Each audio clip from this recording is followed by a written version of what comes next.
Bonjour.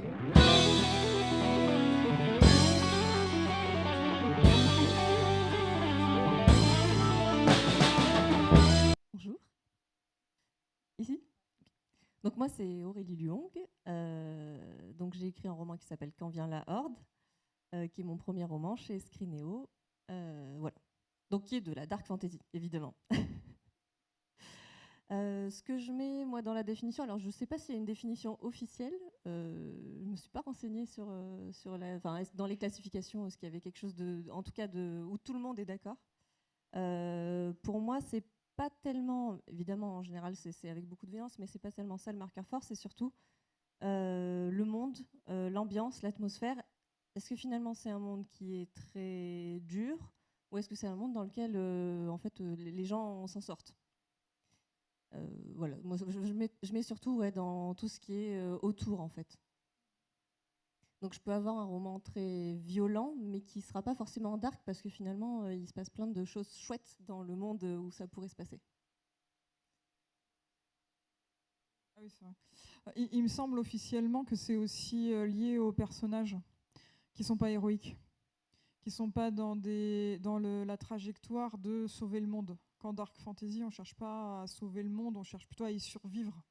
Qu'on est pris dans des trajectoires vraiment tragiques et que les personnages vont plutôt être gris. C'est-à-dire que ce qui est le cas chez toi, dans Quand vient la Horde, qui est un récit extrêmement psychologique,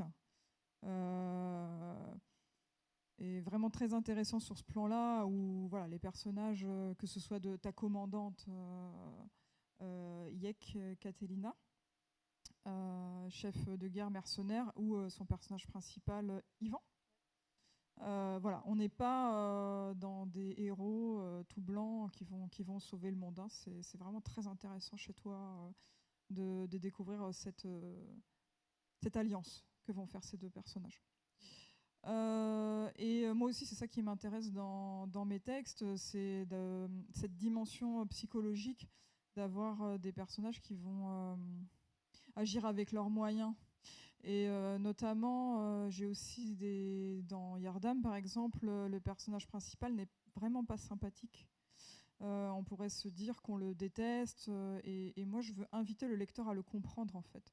Je vais développer mon histoire de manière à ce que on apprenne à le connaître progressivement, et pas à accepter ses choix, Mesdames, peut-être à messieurs, comprendre un peu mieux pourquoi il en est alors, arrivé là. nouveau tirage de la Sinon, moi, au niveau de tombola. la définition de la Je dark fantasy, j'ai vous annonce une que le définition très numéro personnelle, 93, qui est... Monsieur Dufont Eric, je trouve est qu'on met sous prié le de se drapeau de dark fantasy rapprocher trop du de stand de texte. la tombola. Des fois, il suffit que ce Un soit un lot peu l'attend au noir, on stand dit de c'est de la la dark tombola. fantasy. Donc je Pour moi, il y répète a le numéro aussi 93. des textes... Enfin, c'est pas un texte, c'est un manga. Pour moi, le porte-drapeau de la dark fantasy, c'est Berserk. Et aussi toutes les œuvres où je trouve où on va attaquer les corps. Vraiment, où le corps va être malmené, où on va être sur des ambiances avec de la charogne, des cadavres, des corbeaux qui viennent picorer les corps. Il y a ça chez toi, hein, voilà. Hein. Donc voilà, dans des ambiances vraiment, on n'est pas dans la peinture noire, on est au cœur du noir. Donc pour moi, c'est ça la dark fantasy. Je sais pas ce que tu en penses. Je pense que je rejoins globalement vos deux lignes en fait autour de euh, et une ambiance, c'est-à-dire un univers qui tend. Alors c'est un raccourci, mais vraiment vers la décadence, la dureté, et la figure de l'anti-héros, effectivement, quelqu'un qui n'est pas pour une histoire plus haute que lui, mais qui est sur son égoïsme, qui va tenter et de survivre et d'arriver à ses fins et ses envies lui-même, en fait. Et ça crée voilà, cette ambiance un peu décalée. Pour préparer cette table ronde, moi je regardais quel texte en fait pouvait coller avec ça. J'en ai réellement qu'un en fait, qui est du Roi Je serai l'assassin. On est sur l'histoire de quelqu'un qui va basculer dans sa propre violence, qui va basculer donc dans une histoire alors qu'il voudrait être plus grand que ça. Donc là, on est vraiment dans la définition de l'anti-héros. Et à la fois un texte qui est de fantaisie historique qui s'inscrit dans le début des guerres de religion. Donc on est en fait dans le monde où on va devoir survivre. Parce que concrètement, voilà, n'importe qui va essayer d'assassiner son voisin et on va tomber voilà, dans cette guerre civile et dans ce cadre. Donc on est vraiment dans le basculement en fait, de cette définition-là.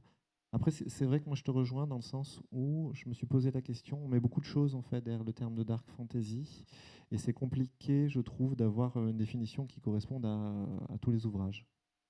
Dominique avait marqué une définition pour elle, elle a mis ce genre se caractérise par la présence d'un anti-héros mu par des objectifs bien personnels, c'est exactement ce que tu viens de dire, hein. Ambition, appât du gain, désir de vengeance. Oui, effectivement, du coup, ton livre rentrerait dans cette définition-là. Moi, tu vois, je ne l'avais pas du tout classé dans de la dark fantasy. Pour moi, c'était de la fantasy un peu historique et qui changeait un petit peu de ce que tu avais fait jusqu'avant.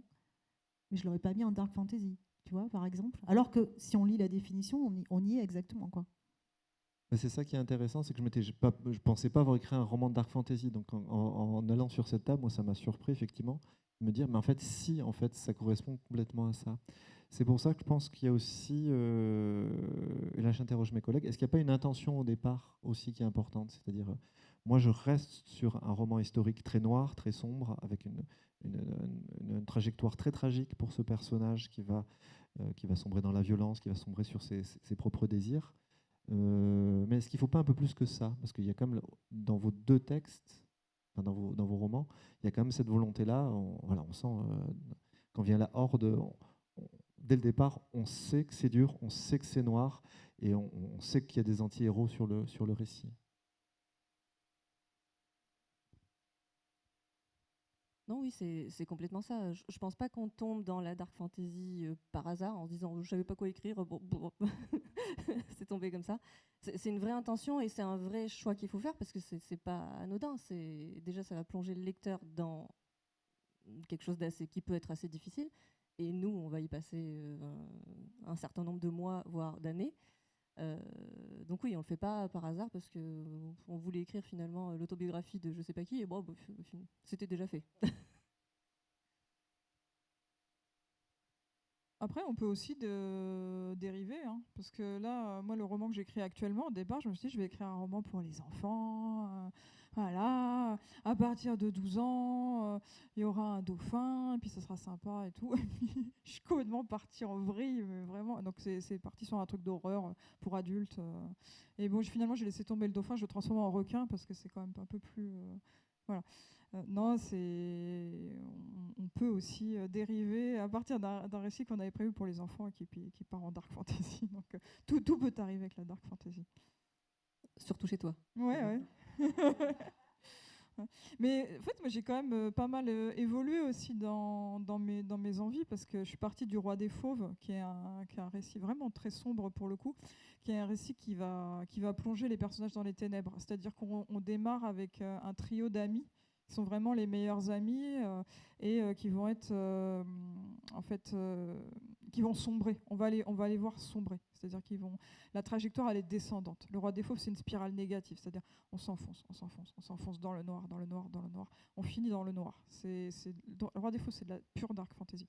Après j'ai fait le Dieu oiseau qui est très très très très sombre, qui est très violent. J'ai un peu déchaîné quelque chose en moi. Je pense qu'on va reparler de la catharsis. Pour moi, c'est quand même quelque chose de très important en dark fantasy, pour l'auteur comme pour le lecteur. Je pense qu'on va se rejoindre sur le terrain de la catharsis, où on va déchaîner quelque chose de notre côté sombre. Et je pense qu'en faisant le Dieu oiseau, j'ai quand même apaisé une part de moi. Je ne sais pas pourquoi j'ai écrit le Dieu oiseau. En fait, je ne comprends pas pourquoi je suis allée sur un récit qui va aussi loin dans la violence. Mais j'en ai plus besoin maintenant. Et là, quand j'ai fait donc mon dernier texte de dark fantasy, qui est l'épée, la famine et la peste, bon, le titre, il est terrible, hein. L'épée, la famine et la peste. Mais c'est un récit qui est traversé par la lumière, parce que les personnages sont solidaires. Et ça change tout. Vous avez dans Le Roi des Fauves des personnages qui s'enfoncent et qui descendent. Dans l'épée, la famine et la peste, vous avez des personnages qui partent d'une situation catastrophique, qui vont se donner la main pour survivre. Et ça, je trouve que c'est quand même assez intéressant aussi en dark fantasy à traiter, de faire entrer la lumière. Moi, je trouve que faire marcher les personnages vers le soleil, vers la lumière, bah quand même, ça fait aussi du bien en tant qu'auteur et puis pour les lecteurs. Donc il y a ces deux trajectoires-là qui existent aussi, qui coexistent en dark fantasy. C'est intéressant ce que tu dis, Aurélie, parce que justement, Dominique partait de ça. Et elle disait, est-ce que au départ de l'histoire, on peut prendre des personnages qui sont anodins, des gens qui sont comme tout le monde, on va dire, même si on a tous une part de violence en nous, hein, et finalement les amener à devenir des anti-héros et les amener vers du dark, c'est ce que tu as fait dans ce livre-là, ou au contraire, est-ce qu'au départ, il faut des personnages qui soient déjà très noirs en eux-mêmes, anti-héros, mais très noirs en eux-mêmes, pour arriver à écrire un livre qu'on va qualifier de dark fantasy? La question est pour toi, oui. Moi, j'ai tout fait. J'ai fait dans tous les sens, donc je pense que tout marche. Dans Yardam, le héros est un anti-héros vraiment, vraiment, comme je disais, pas sympathique. C'est difficile de s'attacher à lui, mais on va comprendre petit à petit sa trajectoire. Dans Le Roi des Fauves, c'est 3 gamins très sympathiques au début qui vont s'enfoncer. Dans L'Épée, la famine et la peste, c'est pareil, ils sont traqués par l'Inquisition, on les accuse d'être des sorciers, d'être des loups-garous, et on va cheminer avec eux, et c'est grâce à leur solidarité qui peuvent avancer, sinon ils s'en sortiraient pas. Donc en fait, non, franchement, on peut démarrer une trajectoire en dark fantasy avec des personnages justement qu'on va un peu casser, qu'on va briser, qui étaient innocents à la base, la perte de l'innocence. D'ailleurs, je me demande si c'est pas un arc de Berserk qui s'appelle comme ça.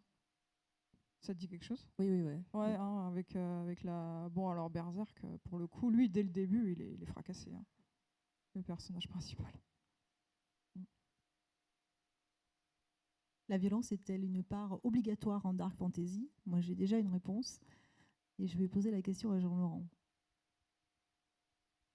Ouais, moi, je pense que oui, en fait. C'est la violence à la fois qu'on va... C'est intéressant en vous écoutant, quand tu disais, Aurélie, on va plonger le lecteur dans cet univers, et nous, on va l'écrire et on va le porter à l'écriture longtemps. Donc, c'est important de faire ce choix-là. Et je suis d'accord parce qu'en fait, c'est un récit de violence qu'on porte en dark fantasy. Et on le porte à la fois au sein du personnage qu'on crée qui va la déchaîner. Et là aussi, je te rejoins un peu, c'est-à-dire on se fait apprendre au jeu de défouler notre propre violence, en fait. Voilà, des choses, tout d'un coup, on se laisse surprendre par notre propre écriture à travers le personnage. Et la violence qu'on fait subir à son personnage aussi. Je pense que c'est ce qui caractérise le genre. C'est-à-dire que, encore une fois, dans Du Roi, je serai l'assassin, ça ne peut pas être lumineux. C'est-à-dire que le personnage, il peut avoir de l'espoir. Dans cet univers-là, avec la violence qu'on lui applique dessus, eh ben, il va s'enfoncer. Un peu comme tu dis, c'est toujours plus noir. Il essaie toujours de s'en sortir, c'est toujours plus noir. Il a des amours, il a des moments comme ça, où il sort la tête de l'eau. Mais non, en fait, c'est pour plonger encore plus profond, pour réveiller encore plus de violence et pour l'amener à ce qui va être, en fait, quelqu'un qui était destiné à être médecin, qui va se retrouver sur une trajectoire, en fait, où sa destinée l'amène à quelque chose de terrible. Et je pense que c'est vraiment un élément lié, en fait, au genre. D'amener cette violence et du personnage et la violence qu'on lui fait subir. Je ne sais pas ce que vous en pensez. En fait, quand tu as posé la question au début, Nanette, j'ai vu tout de suite la violence en mode tuerie, massacre. Là, je t'aurais dit non, c'est pas obligé, on n'est pas obligé de voir les tripes, on n'est pas obligé de voir le sang, mais effectivement, il y a une violence intrinsèque à l'univers, aux gens qu'il va rencontrer. Ouais. Oui. Il y a une violence psychologique. Ah, je ne vais pas arriver à le dire celui-là, il est un peu compliqué pour moi. Psychologique aussi, et qui peut être encore plus dur. Moi, quand j'ai lu Yardam, il y a des moments où je l'ai posé. Parce que j'avais des frissons, parce que je sentais venir, je voyais où tu allais en fait.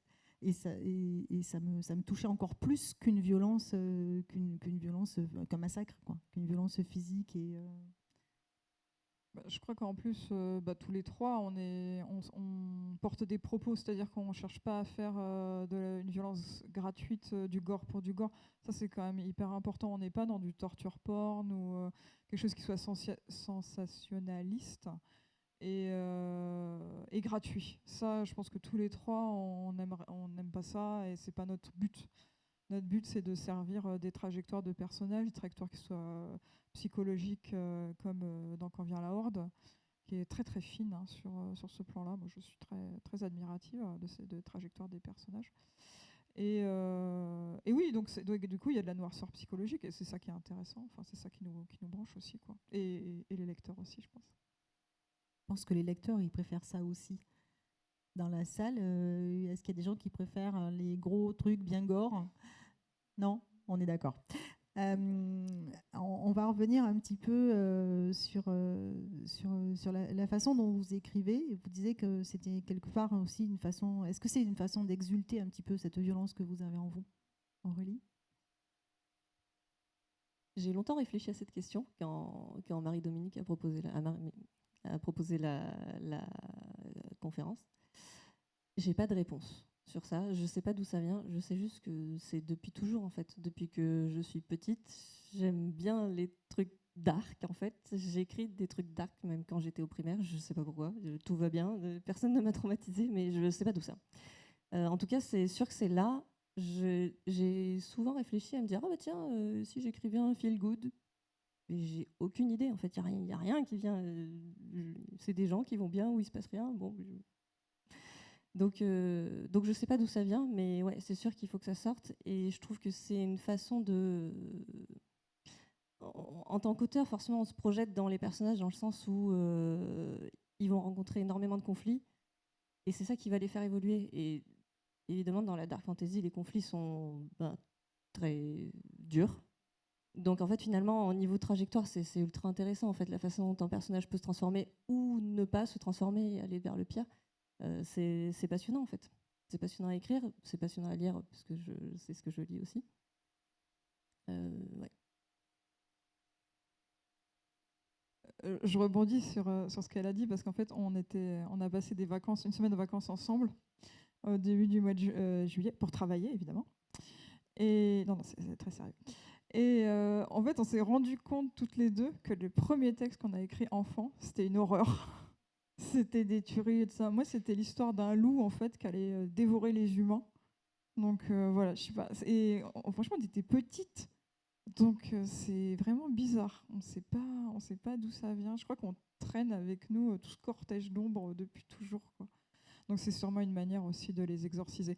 Moi, j'ai beaucoup considéré l'écriture comme un exorcisme au début. C'était vraiment de gérer tous ces esprits qui me hantaient. Et je pense encore une fois avec le Dieu oiseau, j'ai vraiment déchargé quelque chose qui m'a permis aussi de passer à autre chose, de passer à des textes où je faisais entrer la lumière, même si je trouve que la fin du Dieu oiseau est pas si négative que ça. Bon, enfin bref. Mais plus sur les derniers textes, oui, je trouve que les personnages vont évoluer vers autre chose. Et effectivement, comme on le disait, on a deux mouvements d'ascendant. Il y a aussi les personnages qu'on fait chuter tout en bas pour qu'ils donnent un coup de pied sur le fond et qu'ils puissent remonter. Ça, je trouve que c'est des trajectoires ascensionnelles qui sont hyper intéressantes dans les textes de fiction. Mais donc, pour savoir d'où ça vient, en fait, on ne sait pas toutes les deux, mais c'est drôle de constater que même c'est là depuis l'enfance. Jean-Laurent, on ne peut pas vraiment parler de texte avec une grosse violence derrière, même si elle est... Enfin, même dans Morgan Pendragon, on en a une forme de violence, mais tu n'es pas du tout dans la même thématique. Justement, tu ne vas pas sur le terrain de la violence. Oui, moi j'ai toujours je dis souvent, je suis un auteur avec une bouteille à moitié pleine d'espoir. J'essaie toujours d'être un moment bienveillant, qui est quelque chose sur lesquels les personnages se raccrochent. Morgane, on est là-dessus, il y a des choses qui peuvent être très dures. Mais il y a des moments, je pense, où les personnages, ils ont leur espace pour exister. Des moments où c'est vraiment bienveillant, des moments où les choses peuvent aller mieux. C'est pour ça que Du roi je serai l'assassin, c'est un peu unique en fait dans le parcours. Et à vous entendre, en fait, je comprends un peu plus. Effectivement, c'est peut-être le roman où ma violence et ma colère, je l'ai mis dedans en fait. Et je pense que ça se sent et je pense que ça m'a un peu dépassé. Tout d'un coup, c'est mon texte le plus noir, quoi. Effectivement, la violence, elle est essentiellement psychologique, mais il y a aussi une scène notamment qui est relativement marquante au centre du récit, une scène d'assassinat. Donc on est vraiment sur quelque chose qui m'a dépassé, sur lequel j'écris jamais en fait. Je me suis aussi posé la question du contexte d'écriture. En fait, c'est un livre qui s'est écrit pendant le deuxième confinement. On était quand même dans un cadre très particulier.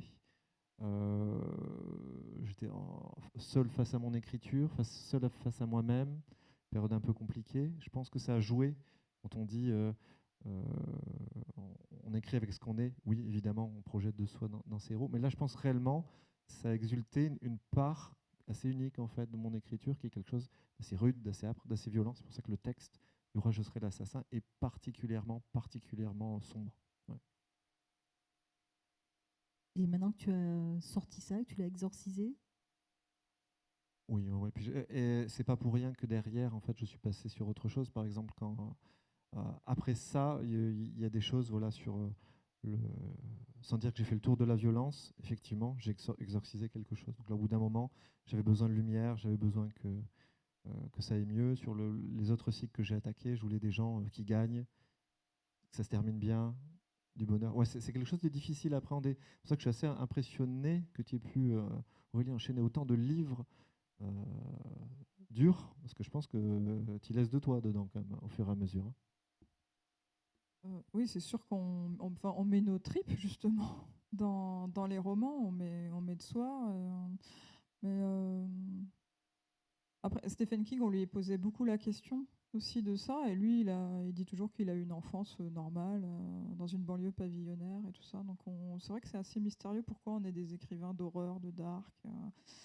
Euh, mais non, moi je me sens. Alors après, ouais, je voudrais quand même revenir sur la question de la catharsis parce que je pense que ça concerne dans les deux sens, l'auteur et le lecteur qui vient aussi chercher quelque chose.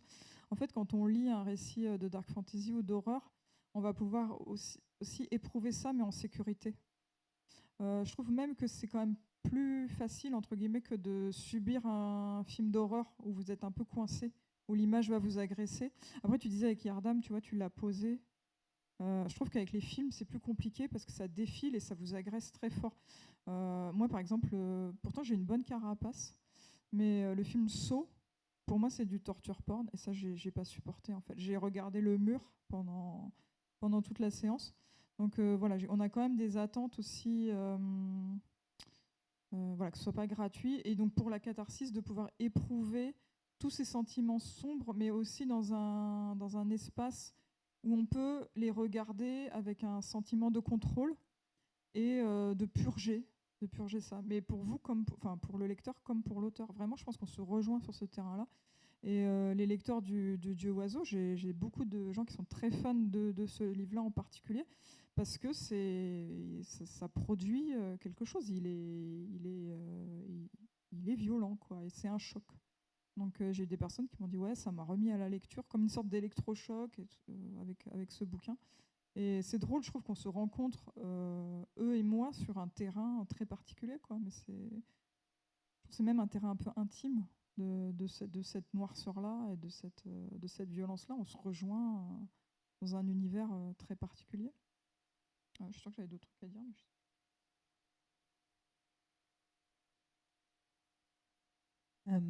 quand on regarde un petit peu, alors Aurélie, tu en as sorti un, je te souhaite d'en sortir tout plein, comme eux. Quand on regarde un petit peu vos écritures, vous restez sur du fantastique, un petit peu de fantaisie historique, fantastique. Vous n'avez jamais glissé vers la SF, ni les uns ni les autres. C'est une volonté?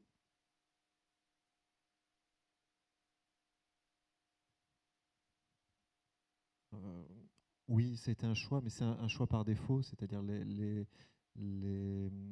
réflexions ou les essais que j'ai pu faire en science-fiction sont pas satisfaisants sur les premiers jets ou les réflexions. En fait, je me rends compte que de travailler sur de l'historique, ça donne un cadre très fort. La science-fiction, ça nécessite une projection, une imagination, du world building. C'est un autre travail qui est loin de moi, donc pourquoi pas, mais moi je sais que j'ai pas aujourd'hui la capacité à faire quelque chose de satisfaisant autour de ces univers-là. Parce qu'on trouve des choses très très dark aussi en post-apo. Oui, oui, complètement. Mais j'ai réfléchi sur du post-apo ou même de la SF très proche. En fait, on pourrait avoir quelque chose effectivement, d'assez noir sur un futur proche. Mais c'était insatisfaisant parce que je pense que je me rends compte aussi que les choix de période que je prends sont assez violentes. Quand j'écris sur la guerre de sécession, forcément, on n'est pas sur de la dark fantasy, on est sur une période de conflit où, encore une fois, la violence est interrogée sous une autre forme. Je me rends compte que c'est ça que j'interroge dans mes récits, sur une violence existante que je peux observer. Si je dois créer un univers sur lequel je le déploie, c'est plus compliqué pour moi. Donc je suis assez admiratif quand on part de rien et qu'on arrive à créer. Je sais pas, toi aussi, Aurélie, tu te bases sur de l'historique. Je ne sais pas si c'était la même démarche. Moi, c'est plus par rapport à mes goûts personnels, hein. Quand je lis, et donc quand j'écris ce que j'aime lire, quand je lis, c'est pour m'évader. Et en fait, tout ce qui me rappelle notre monde moderne, j'ai pas envie, en fait. J'ai pas envie de passer des heures et des heures à lire quelque chose qui me projette sur un futur que je suis pas sûre d'avoir envie de le voir. Et le passé me fait voyager beaucoup plus, en fait. Aurélie, toi, tu approches un petit peu, on va dire, avec le désert des couleurs ou avec Mer Morte. On est un petit peu déjà dans du post-apo. Mais finalement, ce sont... Alors, je ne sais plus combien j'en ai lu, mais ce sont les deux où on retrouve le moins de violence, je vais dire, par rapport au Dieu oiseau, par rapport au dernier, par rapport à Yarlam. Oui, alors les deux sont du post-apo, mais il y a un côté très onirique qui les met à distance. Avec d'un côté une mer fantôme et de l'autre un désert fantastique. Par contre, Mer Morte véhicule quand même la violence sur les animaux, hein. Ça parle de ce qu'on fait au monde marin actuellement, la surpêche, le plastique, la pollution, la captivité. Donc ça parle de tout ça. Donc pour moi, c'est quand même des sujets que j'aborde là-dedans qui sont des sujets durs. Et le désert des couleurs aborde aussi un sujet très dur. Mais on va le faire par le prisme d'un univers de fantasy. On va faire ce pas de côté qui nous permet aussi, je pense, que ce soit plus acceptable. Moi, si je traitais le sujet du désert des couleurs en contemporain, je pourrais pas en fait. J'ai eu besoin de le décaler dans cet univers-là. Et c'est ce que je fais aussi avec Mer Morte.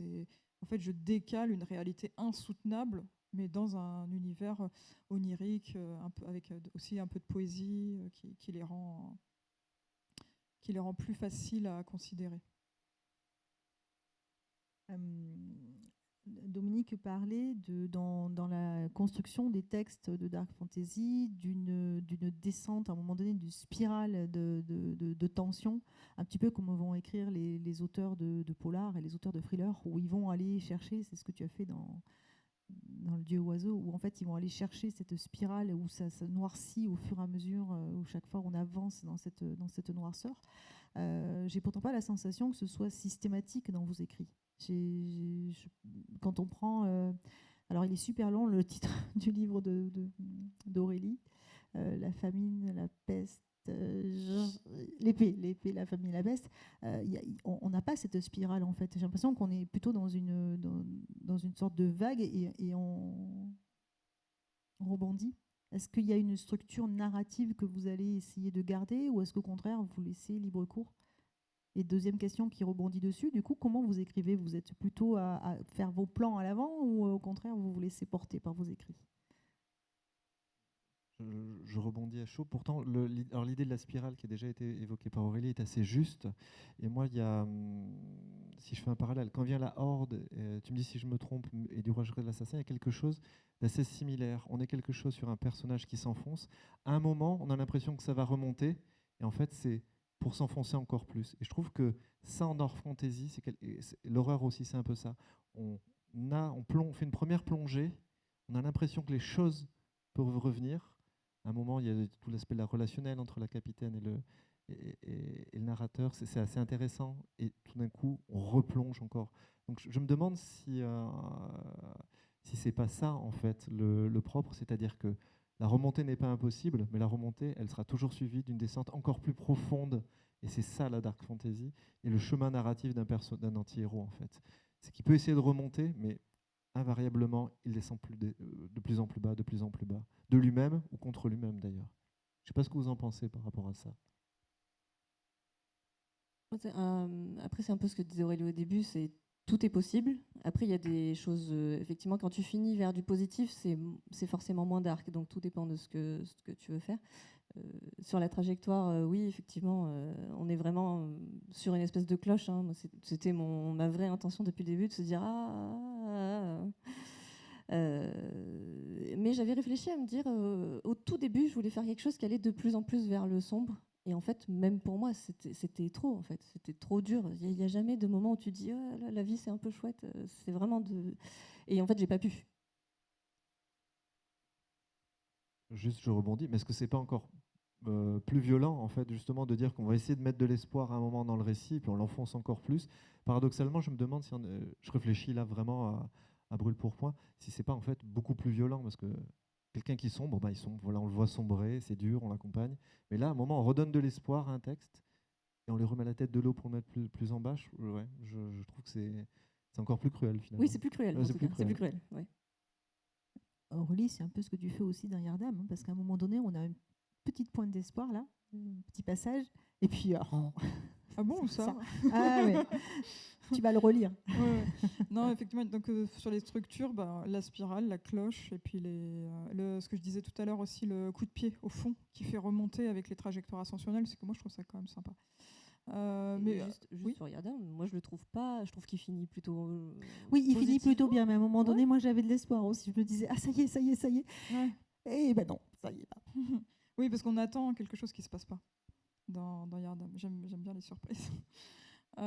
Et puis sur la structure et la façon de décrire, moi je laisse le texte dicter sa loi. Donc je suis pas du tout architecte. Toi tu l'es, Aurélie est architecte Ça et dépend. moi pas du tout.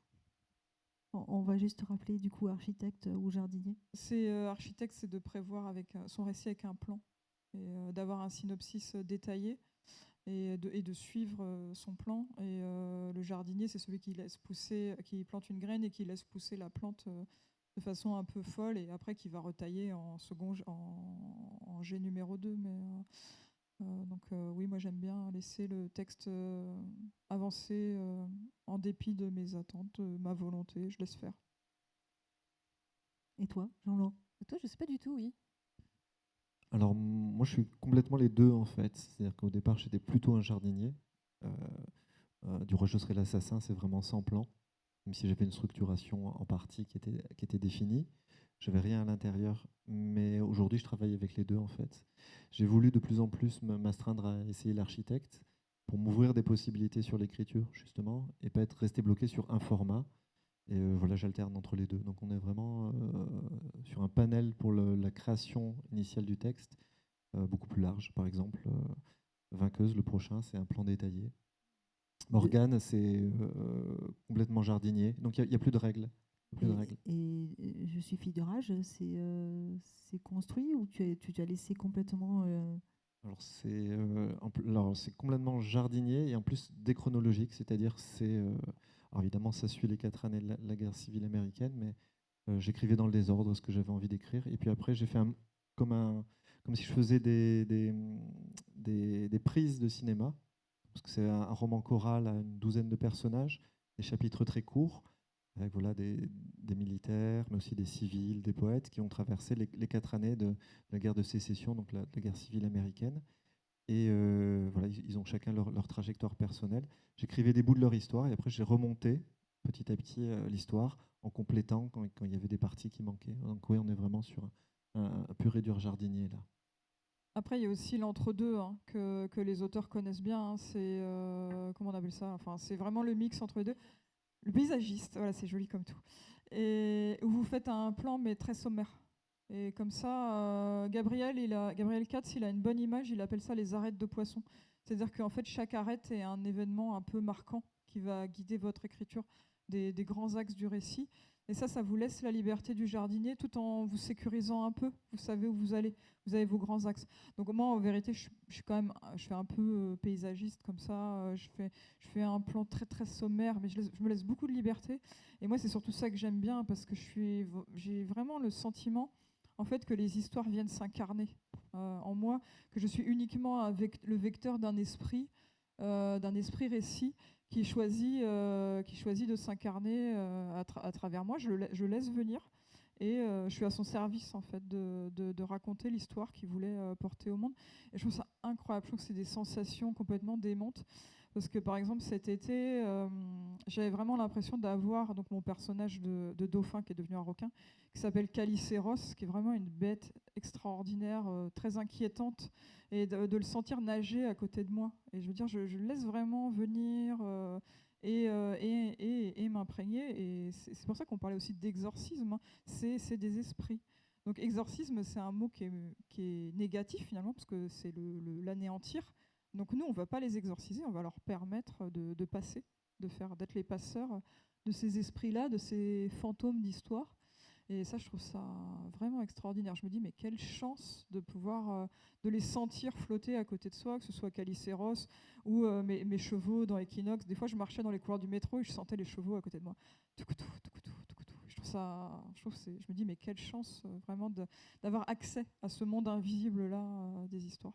Et enfin, je sais pas si vous ressentez ça aussi, mais je trouve ça très très chouette. Dans Morgane Pendragon, tu as fait un choix très particulier quand même, puisque tu racontes l'histoire de Morgane, même si on retrouve Arthur. Tu as déjà fait des romans où on a des personnages féminins qui sont marquants. À quel moment tu décides si tu vas raconter plutôt l'histoire sur une femme, plutôt l'histoire sur un homme, ton personnage principal, à quel moment tu vas le déterminer? Alors là, pour le coup, c'est vraiment très clair pour moi. Moi, j'écris des personnages féminins. Voilà, c'est remettre des personnages féminins au centre de mes textes, que ce soit sur les personnalités historiques que j'aborde et sur les personnages de fiction, comme Morgane. Là, c'est une démarche personnelle, je ne sais pas si on peut dire engagée ou militante, mais en tout cas, c'est cette volonté-là que j'ai. Quand je propose à l'école des loisirs des portraits de personnages féminins historiques et qui gagnent, donc là, on est aussi dans la lumière.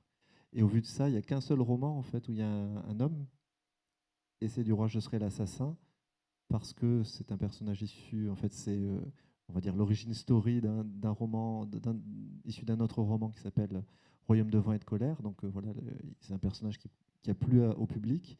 Il voulait son histoire, je ne la connaissais pas, et j'ai écrit l'histoire. Et c'est la seule fois où j'ai eu l'obligation d'écrire un personnage masculin. Et maintenant, effectivement, que je le dis, c'est drôle, c'est aussi le personnage le plus violent, le plus noir, le plus sombre, peut-être le plus antipathique en fait de mes personnages. Ouais. Aurélie, toi, tu as des personnages hommes, des personnages femmes. T'as pas j'ai pas ressenti dans ce que j'ai lu vraiment un choix en fait. C'est vraiment, on a vraiment l'impression que c'est l'histoire qui va porter le personnage et tu vas. J'ai quand même beaucoup d'hommes. Pour moi, c'est plus facile parce que j'ai du mal à martyriser les femmes. Ça m'est très dur. Par contre, un homme, de lui mettre la tête sous l'eau, j'ai aucun problème avec ça. Et en fait, mes personnages féminins, je vais un peu même si elles en prennent aussi plein la figure, j'ai quand même un peu les protéger. Elles ont souvent quelqu'un qui les accompagne. Erin dans la famine putain, mais même moi j'arrive plus à le dire. L'épée, la famine et la peste, elle a Sullivan qui est avec elle.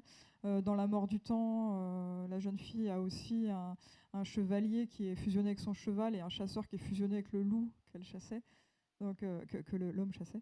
Donc bref, mes personnages féminins sont souvent flanqués d'un protecteur. C'est vraiment nul de dire ça parce que c'est pas du tout féministe, parce que les femmes devraient se défendre toutes seules, mais je sais pas, moi je peux pas faire, c'est dur pour moi de plonger les femmes dans les ténèbres. Je veux vraiment qu'elles aient quelqu'un qui leur donne la main, quoi. Et toi, Aurélie, tu as fait un roman choral, du coup, un choix? Donc là, en fait, c'est pas moi qui choisis si je vais mettre un homme ou une femme, c'est les personnages vraiment qui me tombent dessus. Et moi, je me mets à leur service et je fais ce qu'ils me demandent de faire. Et alors j'aime beaucoup les hommes, j'aime beaucoup les personnages masculins, et j'ai un petit biais où mes personnages féminins sont souvent très masculins en fait. Mais j'ai un peu de tout. Dans ce roman-là, il y a une femme et beaucoup d'hommes, parce que de toute façon, le mercenariat, c'est un monde d'hommes, a priori. J'en ai d'autres où c'est exclusivement masculin, d'autres où il n'y a que des femmes. Mais je n'ai pas choisi. C'est vraiment les personnages qui se sont imposés, pour le coup. On va peut-être parler un petit peu d'avenir. On va se tourner avec un peu d'espoir dans un monde dark, c'est intéressant. Justement, Aurélie, qu'est-ce qu'il y a dans l'avenir? Des parutions bientôt? Oui, donc la vie de Quand vient la Horde va continuer. Donc j'espère qu'il va bien vivre. Et là, bon, je ne suis pas aussi rapide que mes camarades, malheureusement. Donc je suis sur la fin de correction d'un roman historique, justement, 8e siècle. J'espère le finir cette année pour pouvoir le proposer. Et après, j'en ai plein sous le coude, mais il me faut du temps. Aurélie? Moi, les prochaines sorties, ce sera du western fantastique, comment on dit, du Weird West. Oui, voilà. Donc très étrange, onirique, un western avec des monstres. Et l'autre est un texte très contemporain, vraiment anticipation très brève, voire même de nos jours, sur les feux de forêt. Donc on va être vraiment dans notre monde, mais c'est un texte très, très onirique aussi. La prochaine sortie, donc, c'est Vainqueuse dans 10 jours. C'est le 2e portrait de femme historique dans la collection Jeunes Adultes de l'École des Loisirs. Donc, Cynisca, 4e siècle avant Jésus-Christ à Sparte, dans l'Antiquité.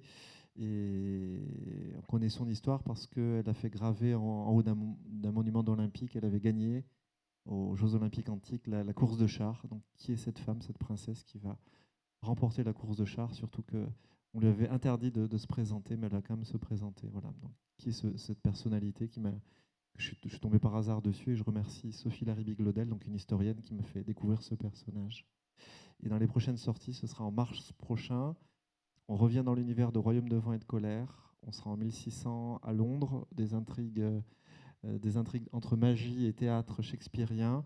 Et c'est pareil, je rends hommage à un autre personnage qui est Axel, l'ancienne mercenaire de Royaume de vent et de colère, voilà, qui va se retrouver, partir à Londres. Roman de cap et d'épée, pareil, avec beaucoup de personnages féminins historiques. Je terminerai par une question pour Aurélie. Comment tu peux arriver à écrire des choses aussi touchantes dans tes romans, dark, je veux dire touchantes dans la violence et dans les choses comme ça, et à côté nous faire des petits équinoxes qui sont juste magnifiques et mignons et adorables? Mais Equinox, c'est pas si mignon que ça. Ah, moi j'ai adoré. Equinox, c'est un monde où à chaque pleine lune, tout le monde se transforme en animal.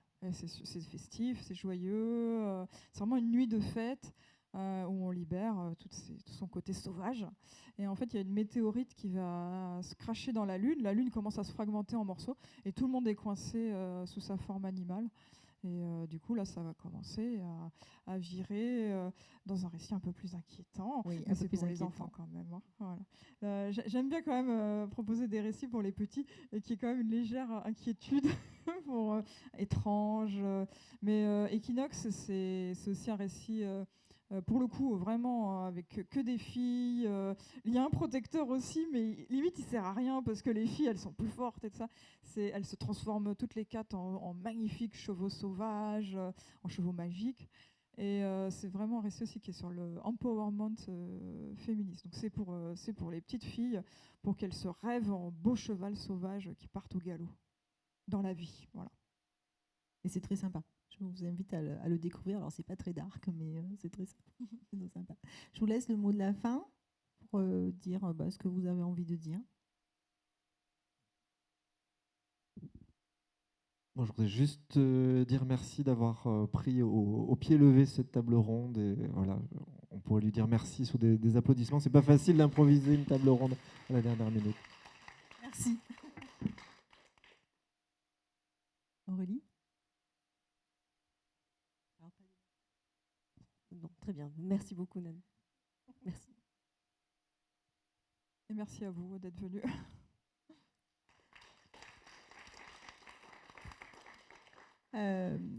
Merci à vous. Demain, nous avons 2 autres tables rondes. Nous avons une table ronde sur les traducteurs et nous avons une table ronde sur les pages Turner. Donc, je vous laisse regarder les programmes et les horaires. Et j'avoue que je les ai un peu cafouillés. Nous avons d'autres activités, d'autres animations. Et puis, vous pouvez retrouver les auteurs dans la salle de la librairie. Et je vous remercie d'être venus. Bon après-midi.